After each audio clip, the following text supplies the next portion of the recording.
So, of course, I'm Brother Baudry Metangmo. I'm originally from Cameroon in Central Africa. That was where I was born and raised.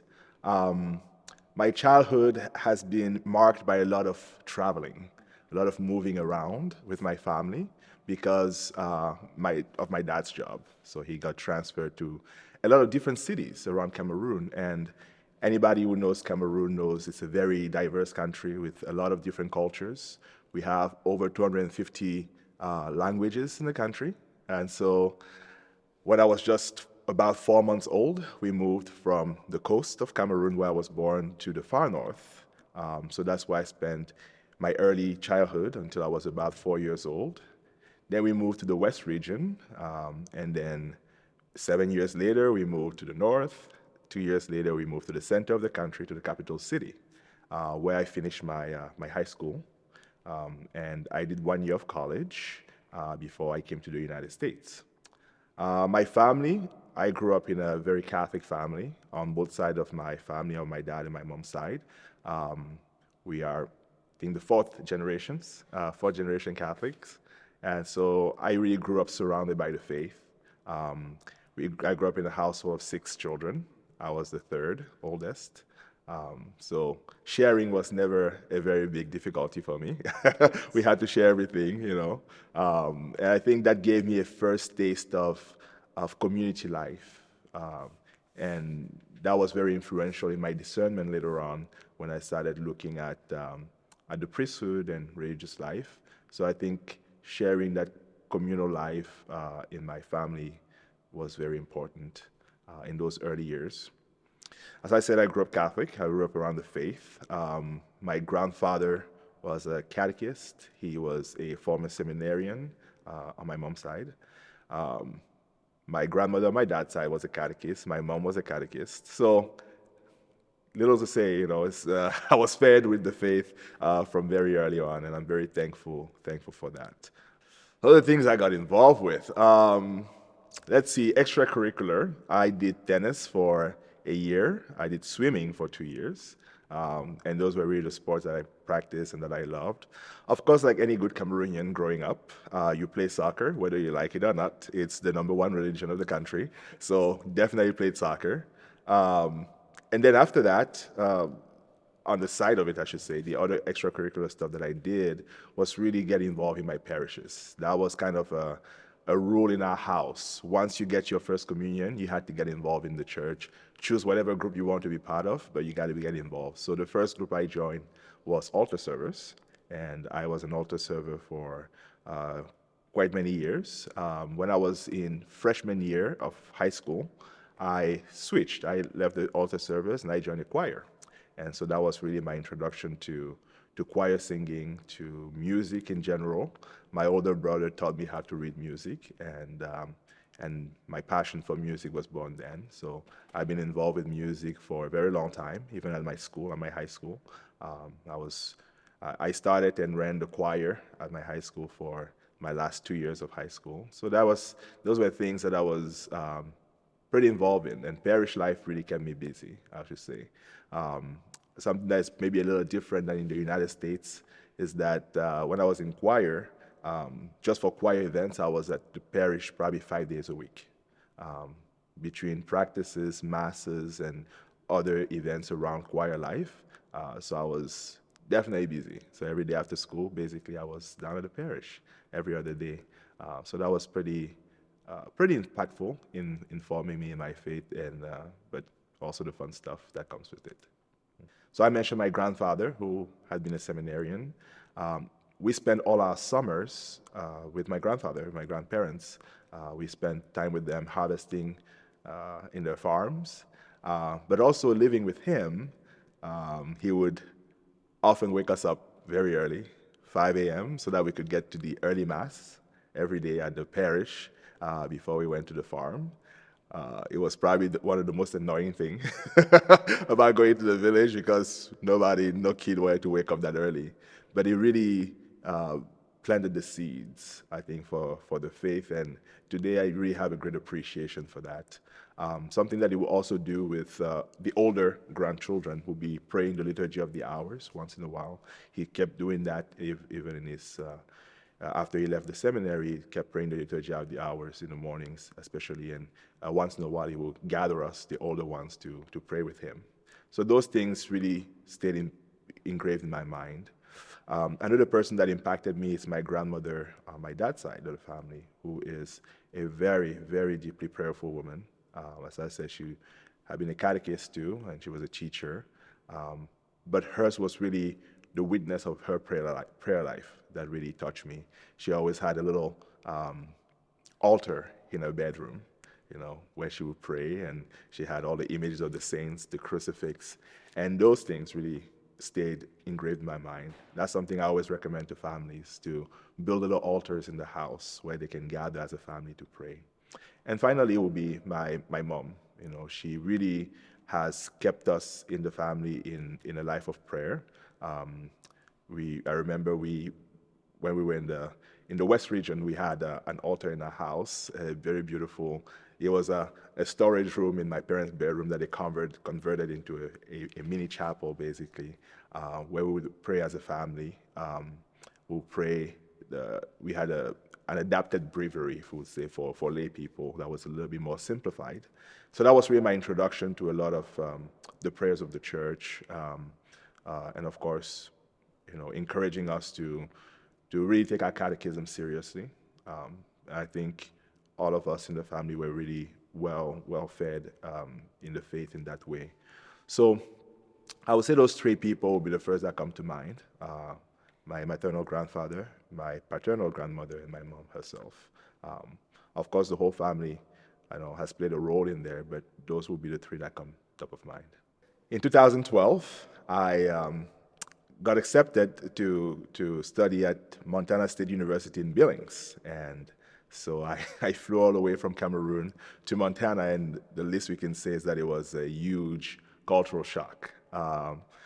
I think the biggest and most challenging thing to adapt with was the winter. Coming from a place where we only see winter on TV and we can just imagine what it looks like, to actually diving into some of the worst winters, in the United States was quite a transition. But the cultural differences, of course, I had to learn the language.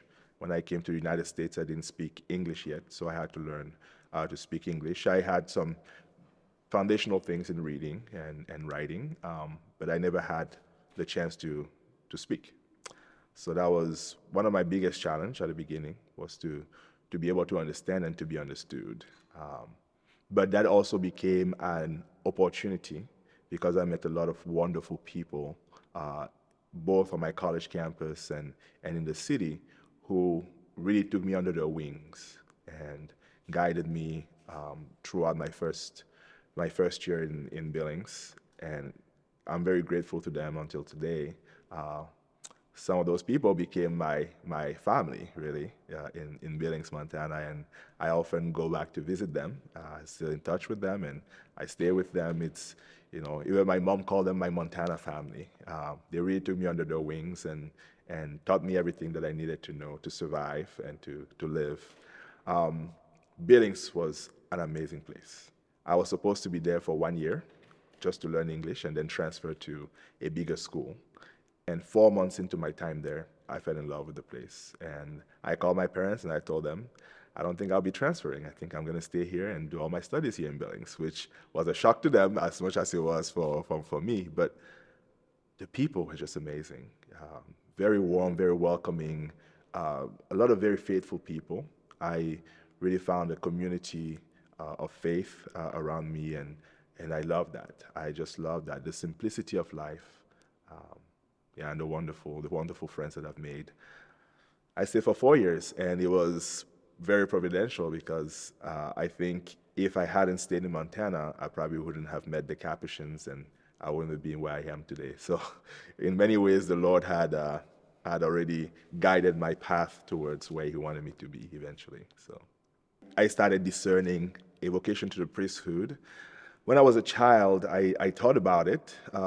My grandmother tells me that since I was 5 years old, I had told her that I wanted to become a priest. I don't remember that. I was too young to remember, I guess. But when I was in high school, I had done some discernment. But by the time I reached senior year of high school, I thought it's probably not for me. And so I came to the United States, not really thinking anymore about the priesthood. But in 2000, at the end of the year 2014, I really had a strong desire to start exploring again. And so I started discerning with my diocese first. And I remember as I was exchanging with the vocation director of my diocese, deep inside me, I felt like I wanted community life. In as much as I love my diocese in Billings, I just knew that I had a strong call to community life. And I think it's because of my experience since childhood, the community that I've had since childhood. So that at least was very clear to me. So I started looking at different religious orders, starting with the ones that I knew from back home. And of course, the Capuchins weren't really on my radar. I didn't know who the Capuchins were. I didn't know the Franciscan order at all. And the summer of 2014, I was staying on campus. A friend of mine who was traveling back to Australia had a TV, and he didn't want to put it in the storage and have to pay storage fees. So he said, hey, can I give you my TV over the summer, and I will get it back when I come back in the fall? No problem. And so after work, I would come back to my room around 5 p.m. I would pray the rosary with Mother Angelica on EWTN. And one day I came back a little earlier, and before the rosary, there were a bunch of advertisements. And I saw this advertisement for a website, vocationsplacement.org, that would help you meet different religious orders around you. I thought, oh, that doesn't sound like a bad idea. Let's try to do that. So I went on the website, put my information in, and they send your information to all the religious orders around you, and they send you their information, which can be quite overwhelming because I would get 20 different emails a day from different religious orders and started getting a lot of vocation materials in my mail. And I was like, I can't sort through all this. That's way too overwhelming. I don't know where to go with this. But that's how the Capuchins got my contact. And the vocation director, Father Bill Yogo, gave me a call. And so he called me and said, I saw that you were in Billings, and we have friars who are not far from you, and just about an hour and a half away from you. If you want, I can arrange for you to meet them. I thought, Capuchins, Franciscans, never heard of, but hey, why not? Let's give it a shot. And so he organized for me to meet with Father Mark Joseph Costello, who was working on the Crow Reservation then, not far from Billings. And so he came into town, and we went out for lunch, and we had a beautiful chat for 2 hours. And then he said, I think the best thing to do would be for you to come and visit us on our reservation and see where we live, what we do.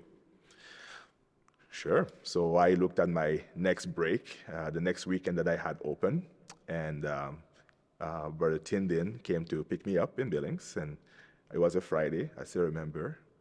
We got back to the reservation. They had evening prayer and Mass because they did the daily Mass in the evening. So we had Mass with the community, and then we went back to the house. Brother Bill Frigo had made dinner, and we ate dinner. Then we had just a very nice social time together, chatting, getting to know each other. And then afterwards, everybody retired to their room for the night. And I still remember when I went into my room that evening and sat on my bed, I just got overflown with this feeling that I was home, that this was the place I needed to be. So when I went back after that weekend, I called Brother Bill Hugo, and I told him that I would like to come and visit Detroit. He had offered for me to come for the Detroit Come and See weekend. And so I flew to Detroit and met the Capuchins there, stayed at Cap Retreat, visited all of our ministries in Detroit, met some wonderful people discerning as well. But that's when, for me, it was sealed, that this was the place I wanted to be. The work that they were doing, the people that they were serving, were the people that I wanted to serve. I think at that point I was very much sure that these were the Capuchins, this was the order that I wanted to join. And that was somewhere around October, November of 2015. So in January, I came to visit Milwaukee, and that day, during that weekend, that Milwaukee Come and See weekend, I filled my application and applied to join the Caps, and they accepted me. I don't know why, but here I am. Yeah. There were several different fears. The first one, of course, was a feeling that I was letting my family down. When you're from Cameroon and your family makes a huge sacrifice for you to come and study abroad, there is an unspoken, I guess, expectation that you would help the family later on, once you are able to work and to provide for yourself to support the family. And so there was this fear all throughout my discernment that by doing this, I might not letting my family down. So that was my first fear. The second fear that I had was about living in the United States because that wasn't really in my plans. It was always in my plans coming to the United States that I would go back to Cameroon. And so the perspective of joining an order in the US and staying in the US, I always had a fear that I would be inadequate because I did not necessarily know the culture. I didn't grow up here. Inadequate for any sort of ministry in the US. And then there's always the fear of, did I choose the right order? There's so many different religious congregations, you don't meet all of them. And so there's always that lingering question in my mind, did I jump in too soon? Did I not explore all my possibilities? And so there was always that fear of, did I join the right order? So those were always some fears that I had in the back of my mind. I think in the early days of my discernment, I had a very good friend of mine, God bless her, Josephine Chiwa from Macau, China, with whom we'll come back every day after school or after work, and we'll just share about our day, where we saw the Lord. But not only that, we'll go to Mass together, of course, but we'll also go to adoration together.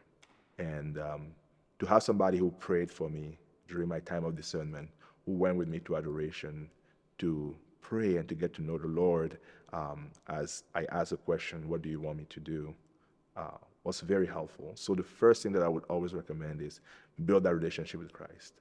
Pray, spend time in adoration, get to know the person that you want to serve, and learn to listen to the person that is calling you. Because at the end of the day, our vocation is not ours. It's the Lord that gives us our vocation. It's the Lord who calls us. And so we have to learn to listen to him first, and to love him and to know him.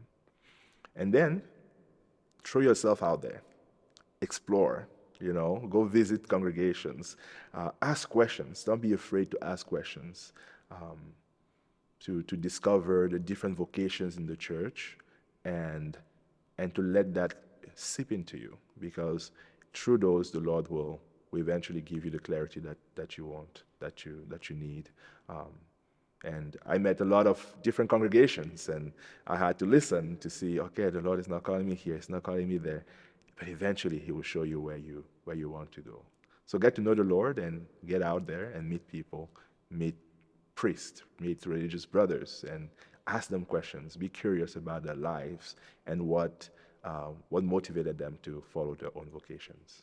And yeah, for somebody who is in my shoes, let's say somebody who is here as an international student or who came to the United States to work and to get a better life for himself and for his family, there's again that fear of letting your family down.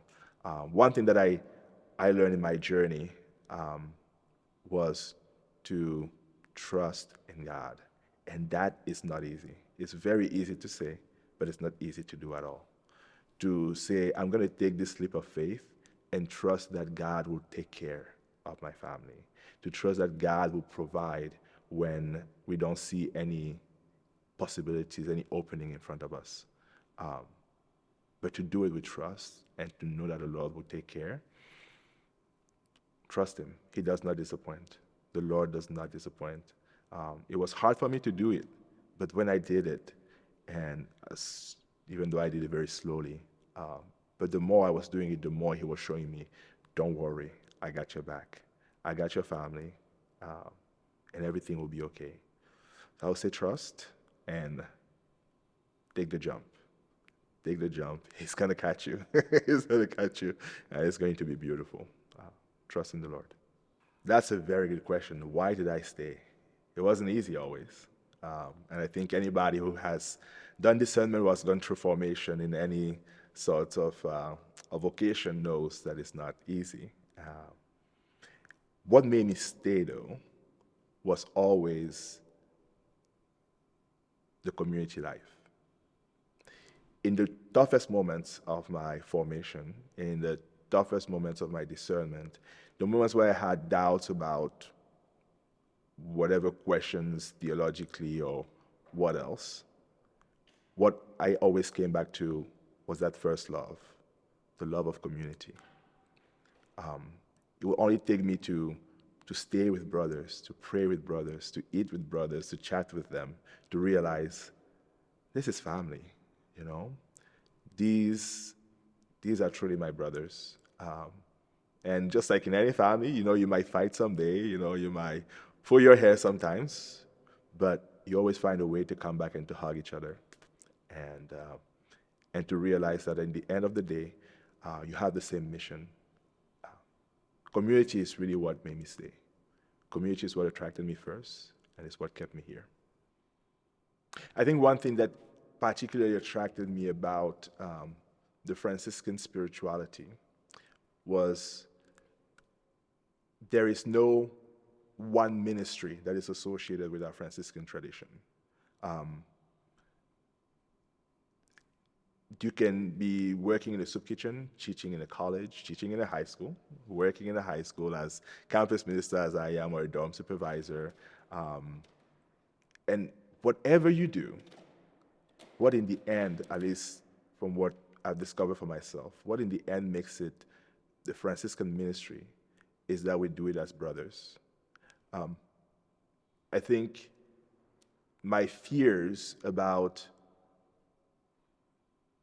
letting my family down, living in the US, or did I make the right choice, all were healed precisely by that sense of family. And what do I mean by that?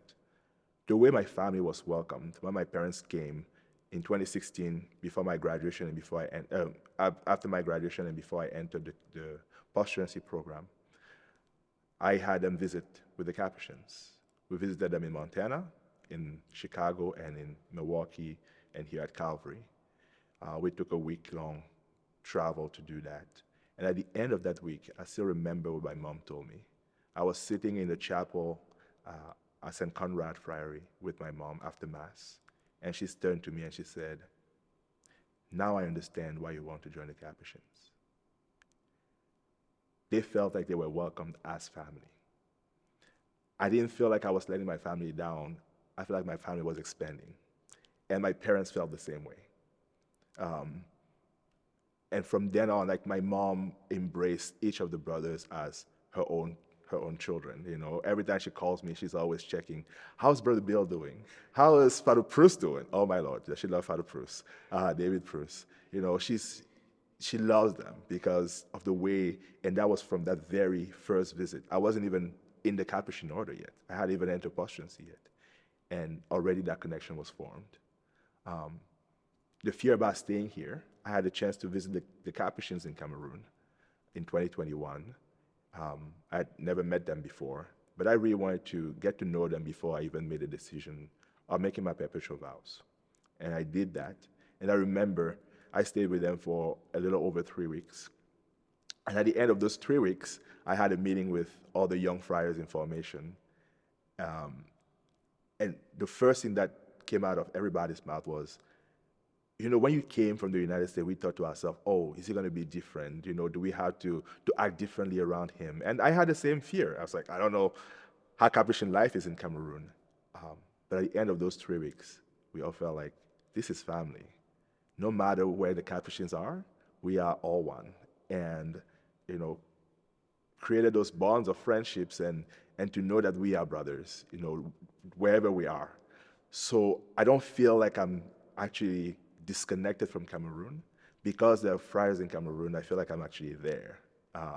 And I'm just as much in contact with them that I have with my brothers here. So as I said, all of these were really healed by that, and I can't come back to anything else. It's really that sense of community and family. And, we often joke that the first ministry of the Franciscan is community. That's our first ministry, and that's our last ministry. No matter what we do, um, the most important thing is that we do it as brothers. Brothers to one another and brothers to those we serve. And yeah, that's why I'm still here. I've been working at St. Lawrence for the past year and a half. The greatest challenge has been to get to know each of the students. I think I had this desire, and I have this desire to not let any of the students just be a number on paper. I really want to know them personally, which is a huge challenge for me because I have a hard time with names. I have a hard time remembering names, but I really try my best to get to know each of them and to try to have a conversation with them, to know their stories, to know why they chose the school, and to accompany them on that journey. And I think that's also partly one of my greatest joys here, is to be able to journey with the students. To choose to come to St. Lawrence,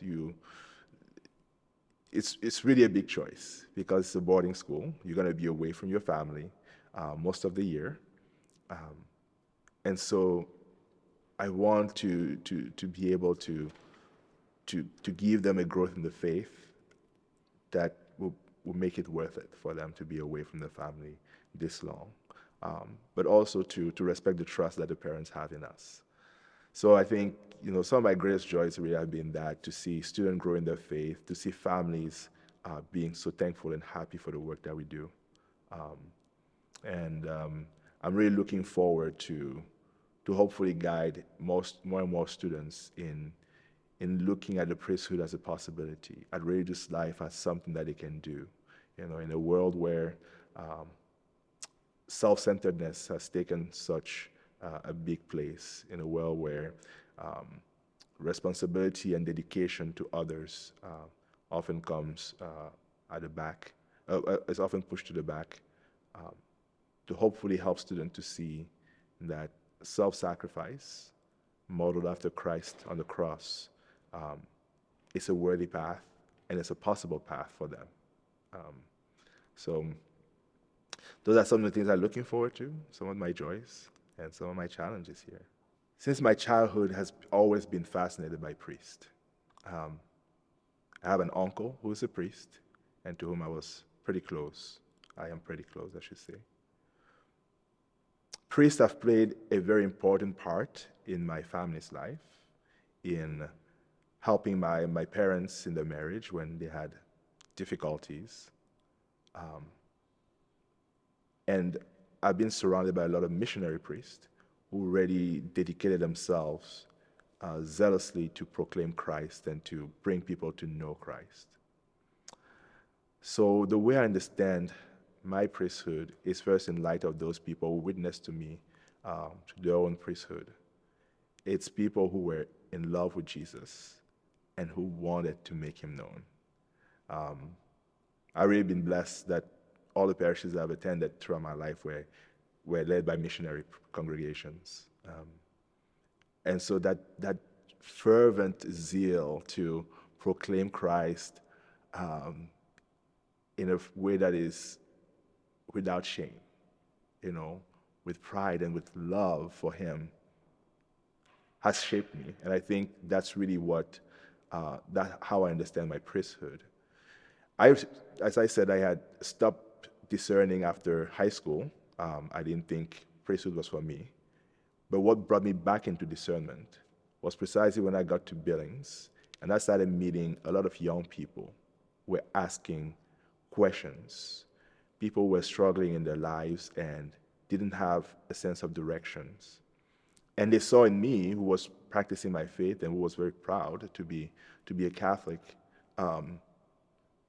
they saw a joy in me that I did not realize myself, and started asking me about my joy. And I remember fervently one day, a friend of mine came to me and said, I was sitting in the cafeteria, and she just came and said, "Why are you so joyful?" And I just to myself, what?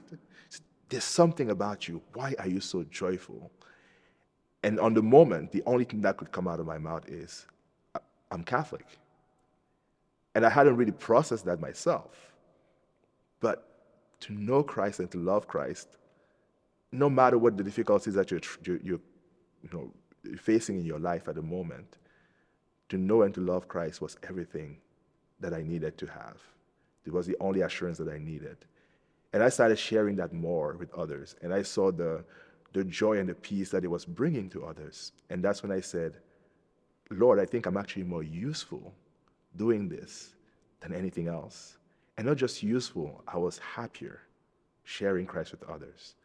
And all of a sudden, I found myself with this deep desire to do it. And it was frightening because, as I said, I felt like I was letting my family down.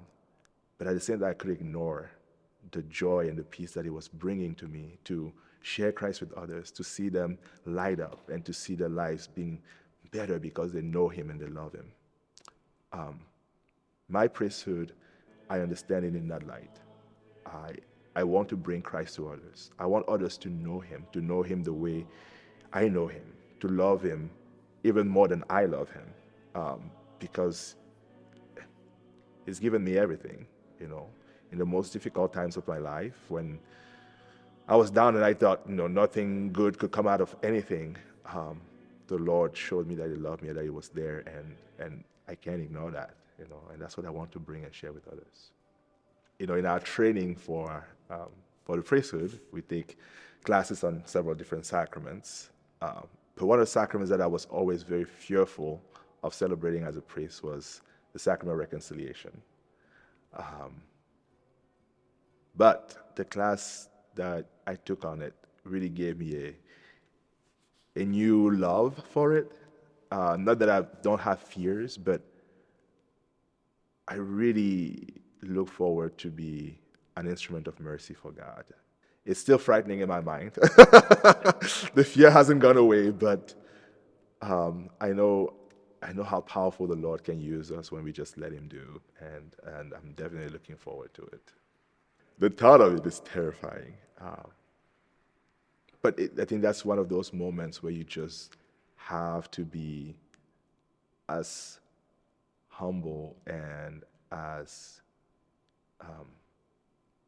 open to God using you as possible, to not let your own weaknesses or biases take over, but to really just pray the Lord to be with you and to be in you, because at the end of the day, people come and they come here to encounter Christ and to hear his word, saying, I forgive you, I love you, and I want you to be whole.